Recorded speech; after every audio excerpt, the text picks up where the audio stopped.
अस्सलाम वालेकुम साथियों, हाल अहवाल के दीवान में खुश आमदीद। आज हम हाल अहवाल के रिवायती दीवान में मौजूद हैं, जहां हमारे साथ तशरीफ़ रखते हैं बलूचिस्तान के नामवर असातिज़ा हैं, पढ़े लिखे लोग हैं, आलिम हैं। हम इनसे कुछ तजावीज़ लेंगे, कुछ राय लेंगे, उनके कुछ ख़यालात मालूम करेंगे बलूचिस्तान की मौजूदा जो सियासी और अदबी सूरत हाल है इसके हवाले से। डॉक्टर अताउल्लाह साहब से पूछते हैं। प्रोफेसर बरकत साहब बैठे हैं और उसकी मौजूदगी में जो है ना मुझसे जो है ना ये सवाल करना उसके होते हुए, और बहुत मुश्किल है इसका जवाब, जो यकीनन जो सर बोल सकते हैं, बता सकते हैं वो चीज़। मैं तो कहता हूँ कि हमारे उस्ताद की मौजूदगी में शागिर्द से पूछना, जिनसे हमने सीखा वो हमारे सामने बैठे हुए हैं, तालीम भी उन्हीं से सीखी है,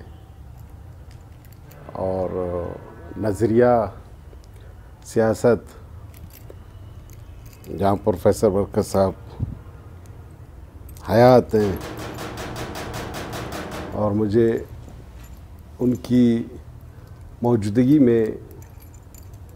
बलूचिस्तान यूनिवर्सिटी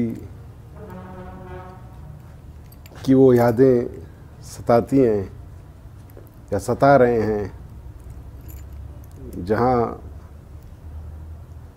प्रोफेसर बरकत साहब, प्रोफेसर बहादुर खान रोदेनी, अब्दुल्ला जान जमालदीनी, मीर आकिल खान मेंगल, आबिद शाह आबिद और ऐसे कहीं गुल बंगुलज़ई ऐसे उस्ताद, और जिन्होंने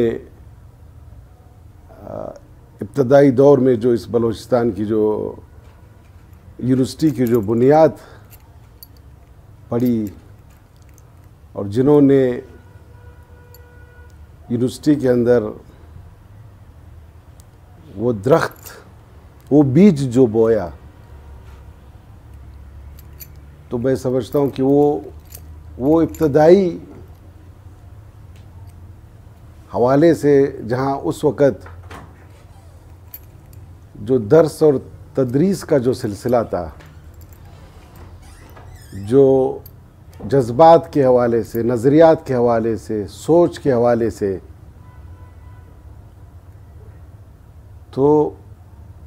वो चीज़ें जो है ना सामने आ रही हैं। अब वो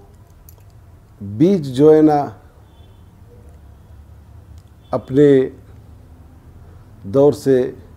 गुज़रते हुए तनावर दरख्त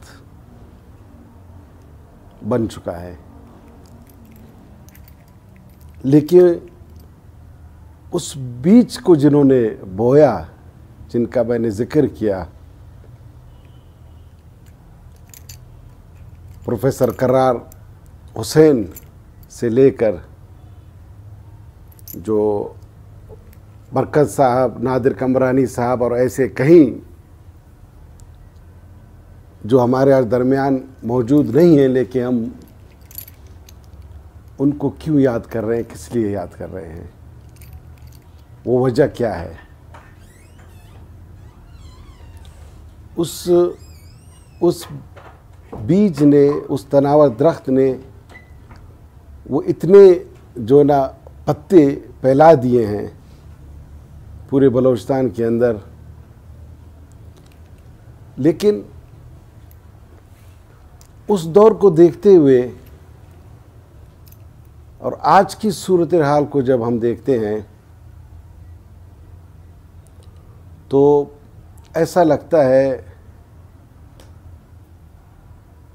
दिल में यही बात आती है, काश कि यही लोग दोबारा मौजूद होते, काश कि ऐसे उस्ताद